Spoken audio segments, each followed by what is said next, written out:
vient de lâcher un gros indice dans le dernier chapitre de One Piece.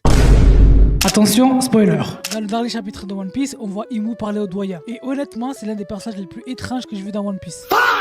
Elle dit au doyen, même pour Mu, un pacte l'accompagne toujours d'une contrepartie. Mais moi, j'ai décidé de prendre chaque phrase de One Piece au premier degré.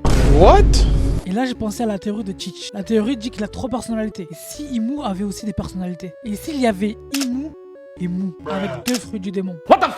Si on inverse Imu, ça donne Omi, l'océan, la mer en japonais. Et Mu en japonais, ça veut dire le néant, le vide. Au passage, en arabe, Omi, ça veut dire mère, la maman. Je le dis, on sait jamais. Ok. Du coup, la théorie veut Imu aurait 2 entités, une liée à la mer et une liée au néant. Avec ça, 2 fruits du démon. Un fruit du démon de type Zoan mythique, donc Poséidon. Et pour la première fois, un Logia de type mythique, le Logia du néant.